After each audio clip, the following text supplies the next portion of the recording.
because God is our shepherd. The Lord's provision extends to our everyday lives, leaving us to lack nothing. Shepherding was an integral part of Israel's society, showing care and guidance and provision.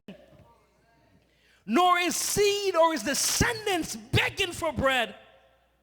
Our God is a faithful and a consistent provider. And when everything around us seems bad, and when everybody else is giving us false report and bad report, we have a report that I have never seen the righteous forsaken, nor is seed begging bread. God is your provider. He is your source. God cares for those who are struggling, who are vulnerable, who are traveling through their wilderness. Psalm 68 verses 7 to 10. O God, you went before your people. When you marched them through the wilderness, the earth shook. The heavens also dropped rain at the presence of God. Sinai itself was moved at the presence of God, the God of Israel. You, O God, sent plentiful rain, whereby you have confirmed your inheritance when it was weary. Your congregation dwelt in it, O God. You provided from your goodness for the poor. God cares about the vulnerable. He cares about those who have been brought to Canada with a hope of a brighter future, but they're sleeping on the streets, struggling to find food to eat. Let's look at the birds of the air. Luke 12:24. Consider the raven. They neither sow nor reap, which have neither storehouses nor barns, and God feeds them. How much more valuable are you to him than birds? You are of great value to God.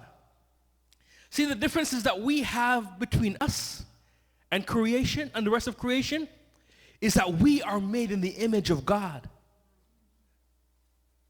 They are not, and he cares for them. How much more will he care for his own image? Jesus teaches us that we should seek first the kingdom of God, and our Father will provide for our necessities. Too often, we get so busy with life, and we get so busy with achieving and earning and maintaining that we forget the one who gives us power to get wealth. But Jesus is encouraging us that we should put God first. Matthew 6, chapter 31 to 33.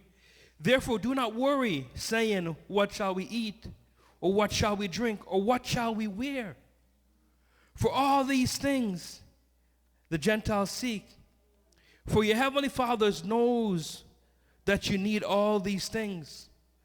But seek first the kingdom of God and his righteousness, and all these things will be added to you.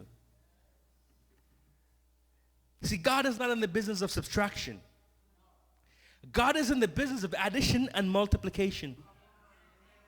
And see, God will add to you beyond what you can achieve all by yourself. God will multiply the small that you have. God is a God of addition and multiplication, not subtraction.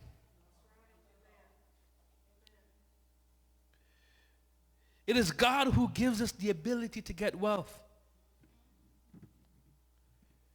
Deuteronomy 8:18, and you shall remember the Lord your God, for it is he who gives you the power to get wealth, that he may establish his covenant with which he swore before your fathers, as it is this day. Putting God first is paramount, because he is our source. He gives us all we need to get wealth. He gives us all we need to get wealth beyond our daily necessities. He knows how to give good gifts. And so we should trust him.